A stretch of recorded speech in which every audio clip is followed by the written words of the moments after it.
Welcome to the Gurukul Prep Daily Podcast in Hindi on 17th July. Update एक महत्वपूर्ण दिन।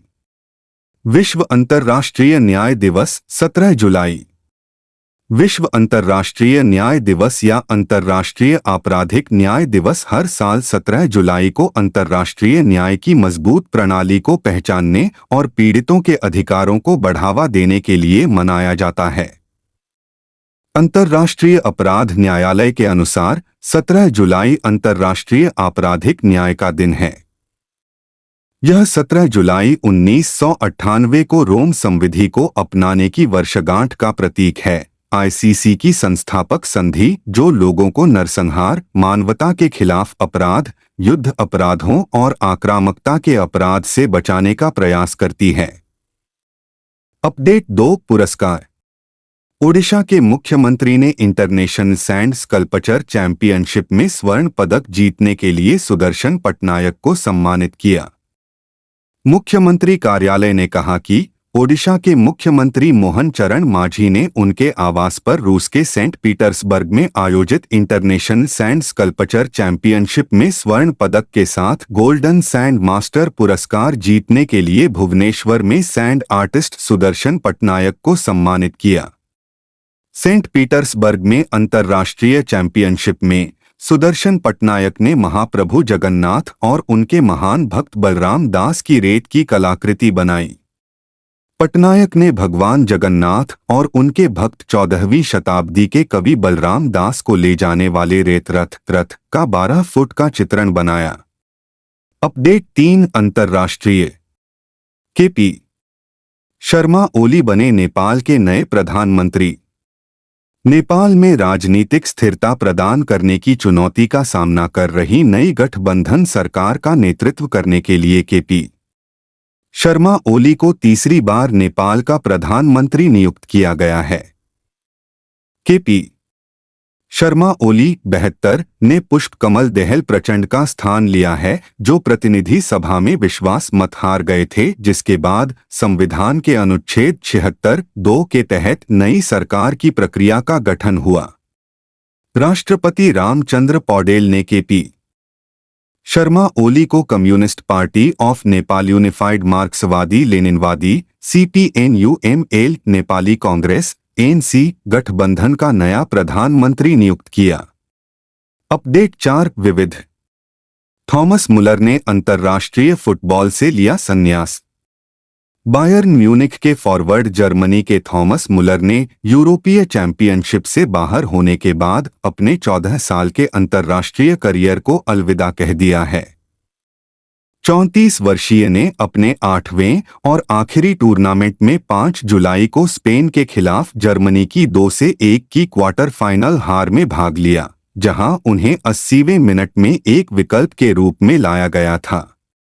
मुलर ने Germany को 2014 विश्व कप जीतने में मदद की और 131 मैच और 45 गोल के साथ राष्ट्रीय टीम के लिए तीसरा सबसे अधिक प्रदर्शन किया। उन्होंने 2010 विश्व कप के दौरान गोल्डन बूट और यंग प्लेयर अवार्ड भी जीता, जब जर्मनी तीसरे स्थान पर रहा। अपडेट 5 राष्ट्रीय। अखिल भारतीय आयुर्वेद संस्थान ने सौश्रुतम 2024 फीट की सफलतापूर्वक मेजबानी की। अखिल भारतीय आयुर्वेद संस्थान AIIA ने नई दिल्ली में सुश्रुत जयंती 2024 के उत्सव को चिह्नित करते हुए अपनी दूसरी राष्ट्रीय संगोष्ठी सौश्रुतम शल्य संगोष्ठी का सफलतापूर्वक समापन किया। 13 जुलाई से शुरू हुए 3 दिवसीय कार्यक्रम में सुश्रुत को सम्मानित किया गया, जिन्हें व्यापक रूप से सर्जरी का जनक माना जाता है। इस कार्यक्रम का एक मुख्य आकर्षण 25 जटिल सर्जिकल प्रक्रियाओं का लाइव प्रदर्शन था, जो प्रतिभागियों को प्रसिद्ध सर्जनों से देखने और सीखने का एक अनूठा अवसर प्रदान करता है। फिस्टुलाइनेनो, बवासीर और पित्ताशय की पथरी आदि के रोगियों पर वाफ्ट, लेप्रोस्कोपी तथा लेजर जैसी नई तकनीकों तथा पारंपरिक शल्य विधियों का उपयोग करके ऑपरेशन किए गए। अपडेट 6 रैंक और रिपोर्ट। 100 मिलियन फॉलोअर्स के साथ एक्स पर सबसे ज्यादा फॉलो किए जाने वाले ग्लोबल लीडर बने पीएम मोदी। प्रधानमंत्री नरेंद्र मोदी ने अपने सोशल मीडिया अकाउंट एक्स पर 100 मिलियन फॉलोअर्स को पार करके एक महत्वपूर्ण उपलब्धि हासिल की है। इस उल्लेखनीय वृद्धि में पिछले 3 वर्षों में लगभग 30 मिलियन फॉलोअर्स की वृद्धि शामिल है। प्रधानमंत्री मोदी अमेरिकी राष्ट्रपति जो बाइडेन सहित दुनिया के अन्य नेताओं से बहुत आगे हैं, जिनके 38 मिलियन फॉलोअर्स हैं। मोदी ने सोशल मीडिया पर एक पोस्ट में कहा कि वह इस जीवंत माध्यम में आकर खुश हैं और चर्चा, बहस, अंतर्दृष्टि, लोगों के आशीर्वाद, रचनात्मक आलोचना और अन्य चीजों का आनंद लेते हैं। अपडेट 7 योजनाएं और समितियां। हिमाचल मंत्रिमंडल ने घरेलू उपयोगकर्ताओं के लिए शून्य बिजली बिल के प्रावधानों को युक्तिसंगत बनाने की योजना को मंजूरी दी। हिमाचल प्रदेश मंत्रिमंडल ने एक परिवार 1 मीटर सब्सिडी को सीमित करके और राशन कार्डों के साथ बिजली कनेक्शन को इंटरलिंक करके घरेलू उपभोक्ताओं के लिए शून्य बिजली बिलों के प्रावधानों को तर्कसंगत बनाने के लिए अपनी मंजूरी दे दी। इससे पहले हिमाचल प्रदेश में प्रति माह 125 यूनिट तक बिजली बिल मुफ्त था।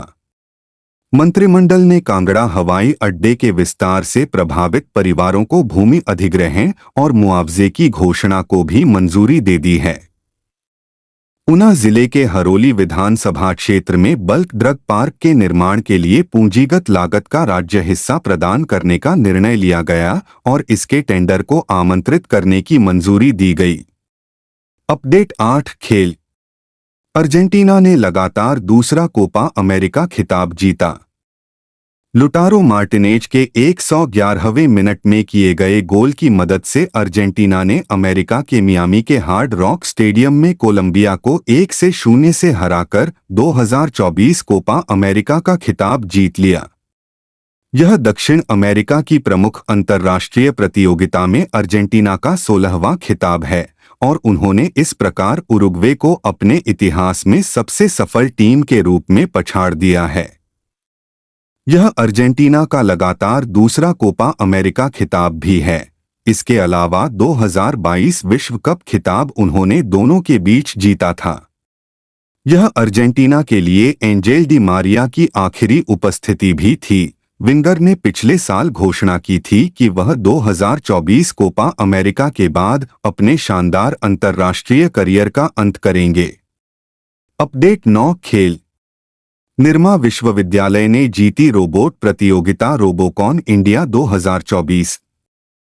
प्रौद्योगिकी संस्थान निरमा विश्वविद्यालय की टीम ने रोबोट प्रतियोगिता रोबोकॉन इंडिया 2024 जीती।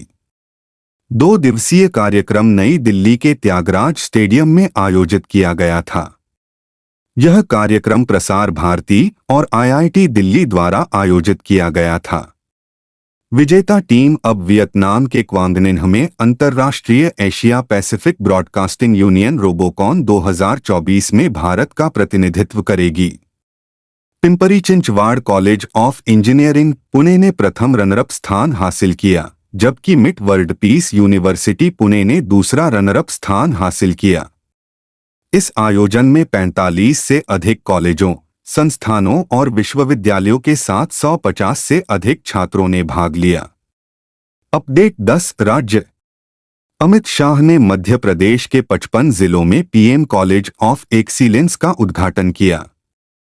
केंद्रीय गृह मंत्री अमित शाह ने मध्य प्रदेश के सभी 55 जिलों के लिए प्रधानमंत्री कॉलेज ऑफ एक्सीलेंस का आभासी रूप से उद्घाटन किया था और 2047 तक भारत को एक विकसित देश बनाने के उद्देश्य के बीच नई शिक्षा नीति लाने में नरेंद्र मोदी की दूरदर्शिता की सराहना की। एनईपी के अनुरूप राज्य सरकार द्वारा शुरू किए गए इन कॉलेजों का उद्देश्य शिक्षा को रोजगारोन्मुखी बनाना है।